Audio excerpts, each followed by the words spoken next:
Laura Skinner with the Skinasters Farming and Produce in Eastern North Carolina. Welcome to our channel.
My family and I have decided that come next year, spring of next year, we are no longer going to be doing small gardens. We're going to take it serious this year, and that stems from 2020 and having to deal with all that we've dealt with this year, and just the craziness of it all. That we want to be food sustainable, and one of the serious things that set in for me was going to the grocery store and all the box items not being on the shelves, and there was still a lot of produce in the grocery store, which I'm truly thankful for, because that's what I needed. I needed the produce. I didn't need the box items.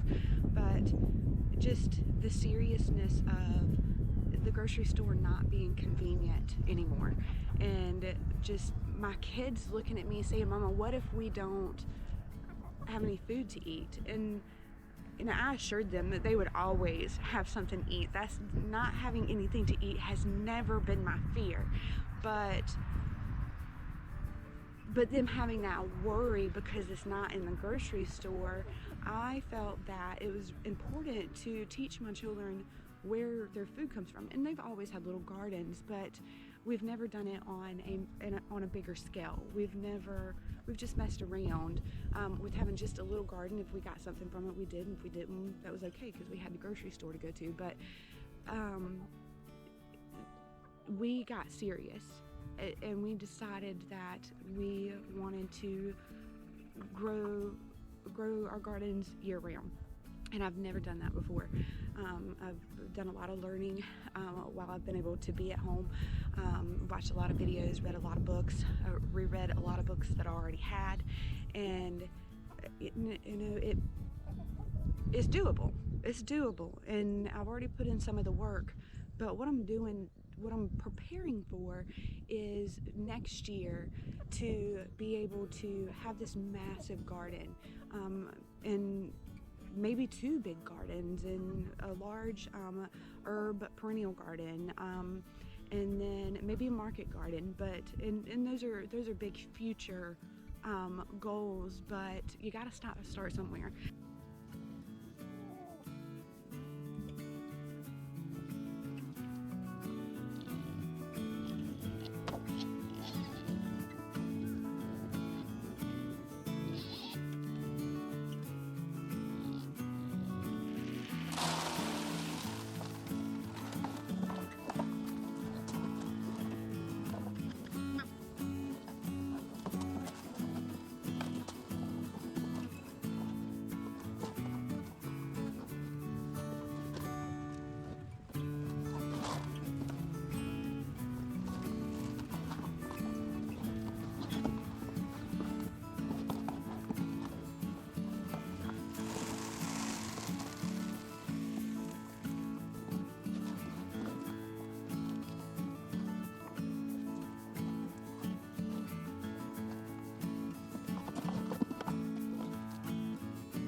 my goal is to be food sustainable. I would like to be able to have our family be food sustainable, not just for the 7 of us, but for my family that lives here on this farm and for our local community as well. I would like to be able to help my neighbor if they're in need. And if I learned anything from 2020, it's just staying connected with where your food comes from. And I want to teach my children that, and I want them to do it in a way that they learn it and that it's fun and that they want to do it so that they can give back to their community as well. That is our big goal, is to provide and grow enough food so that we can help our community.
how am I going to reach my goal?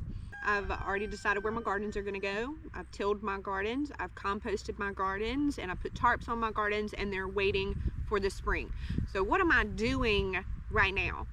It's fall. I'm not planning anything. So this is how things have turned out, and it's amazing how things come to you sometimes.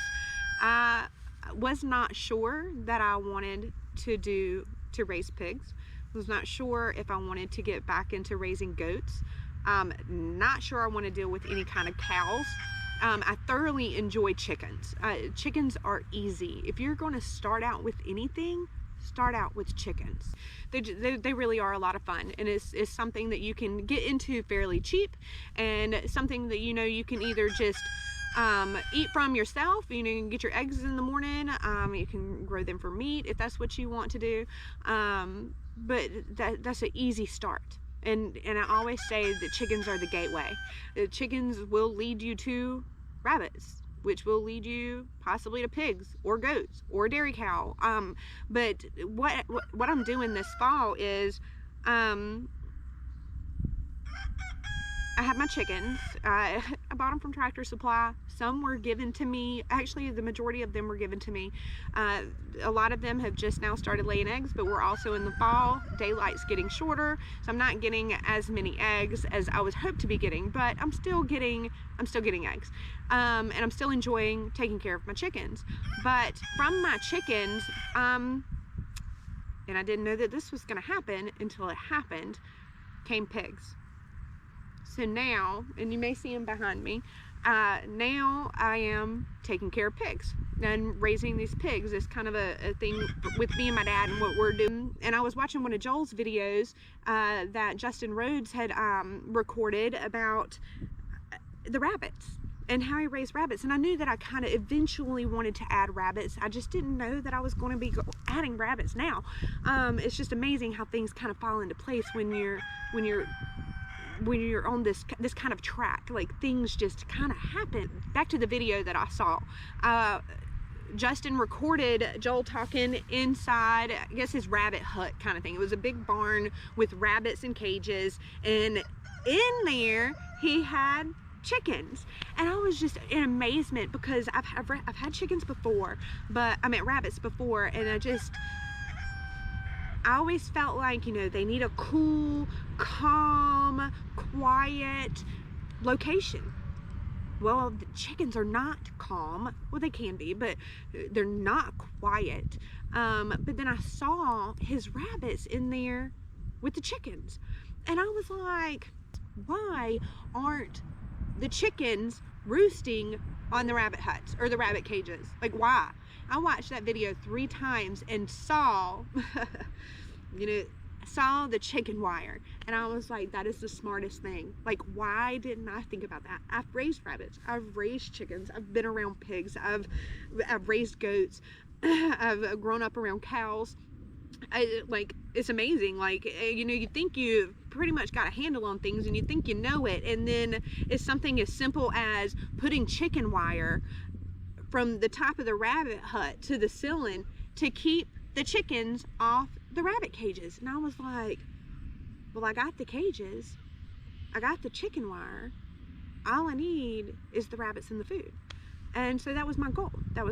And then, lo and behold, my granddad and his wife Linda, they decided that they weren't going to raise rabbits anymore. All at the same time that I was like, I'm gonna raise rabbits. So I got the rabbit cages, I put them in, I put the chicken wire up. Sorry.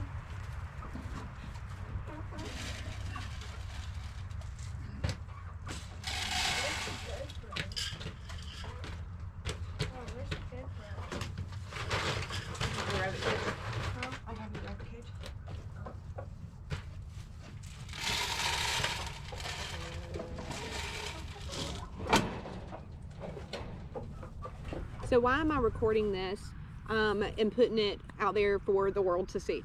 The reason why I'm doing this is, for one, to document what we're doing. And I may do some things wrong, I may do some things right, I may have a genius idea that doesn't work. But the whole point in doing this is so that, for one, I can document it. Two, so that and my kids thoroughly enjoy being able to watch their own videos. We're actually already on YouTube as the Skenosters, where we explore North Carolina state parks. And our goal is we started that this year, but with that one, our goal is to tour all of North Carolina state parks and then maybe adventure outside of North Carolina. It just depends on how big we get things on the farm, and if we can take an extended period of time off of the farm in order to go do those things. But the whole point in Skenosters Farming and Produce is to document what we're doing in a way that, for one, we can look back on what we've done, remember what we've done, where we went wrong, where we need to make corrections, where things were a good idea, and share it with y'all in hopes that, you know, you can learn from us, that you can learn, you know, that's not a good idea, because I plan to share the good and the bad. This idea didn't work, or this was a wonderful way to do this. Everybody should do this. So that's the point in why we're doing YouTube. For one, to have it as a fun experience. You know, YouTube could possibly be an extra income. If I make $1, great. If I don't, then that's okay. I'm not wasting my time by recording these videos. I am documenting so that we can look back. And what would be awesome is, you know, a year from now, being able to look back at our videos and see where we've been and where we are and where we came from, those kinds of things. And I thoroughly enjoy the idea of being able to share our experience with other like-minded people that want to do what we're doing. So that's the reason why we're recording and documenting and putting things out there for the world to potentially see. If nobody watches our videos, that's fine. If people watch our videos, that's fine too. So you know, I appreciate it if you do watch our videos, if you like, comment, share, but, you know, be involved. You know, if I did something and you know of a better way to do something, or if I just, my brain is blank and I don't know the best way to do something as far as in my garden or with my animals, or even like homeschooling my kids, you know, we're here to help one another. And that's another thing I took away from 2020 is we all need to be there for one another. It's humanity. You need to be sympathetic, empathetic. You need to show love. There's absolutely no reason why there should be so much hate in this world. There's no reason why anybody should be ugly to one another. And you know, it's just, I try to make it a point. You know, I get upset, I get frustrated, but I try to make it a point to greet every day with a smile,